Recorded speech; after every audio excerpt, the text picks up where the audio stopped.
Hi guys, welcome back to my channel. যোৱাকালি ভিডিঅ'ত parcel এটা কথা কোৱা হৈছিলে। যিসকলে ভিডিঅ'টো চাইছে সেইসকলে গমে পাইছে চাগে। আৰু পাৰ্চেলটোত আছিল এই পাকিস্তানী সালৱাৰ চুটযোৰ। আৰু গৈ খালো মিচিং সকলৰ পুৰাং আপিং পিঠা, যোনটো আমাৰ ভাষাত তৰা ভাত বা তৰা পিঠা বুলি কয়। মেমে গাঁৱৰ ঘৰৰ পৰা সকলো কাৰণে মৰমতে লৈ আহিছে। আৰু হঠাতে ষ্টাফৰ ছাৰবাইদেউৰ লগত সকলোৱে ৰাইচ চেৰেমনিত যাব লগা হ'ল।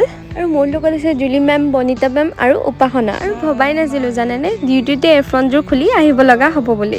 আহিয়ে মৰম লগা কণমানি বাবুক লগ পালো, যাৰ হেপী ৰাইচ চেৰেমনি চেলিব্ৰেশ্যন চলি আছিল। আৰু এয়া সকলোৱে গৈ পাই পানীপুৰিকে খালোগে। কোনে কোনে মোৰ নিচিনা পানীপুৰি খাই ভাল পাই কমেণ্ট বক্সত জনাবচোন। আৰু এটা কথা, মই দেখুওৱা সালৱাৰ চুটযোৰ যদি আপোনালোকে বাই কৰিব বিচাৰিছে তেনেহ'লে ডেছক্ৰিপশ্যনত লিংকটো দিয়া আছে, চেক আউট কৰি ল'ব পাৰে। আৰু এয়া হৈছে আমাৰ নিৰদা বাইদেউ। আচলতে তেখেতৰ নাতিনীয়েকৰ অন্নপ্ৰাশন চলি আছে আৰু এই উপলক্ষে সকলোৰ বাবে আয়োজন কৰা হৈছে। আজিলৈ ইয়াতে সামৰিছো, নেক্সট আকৌ লগ পাইছো এইটো নতুন ভিডিঅ'লে আপোনালোকৰ কাষলে। থেংক ইউ ফৰ ৱাচিং এণ্ড কিপ ছাপৰ্টিং। বাই।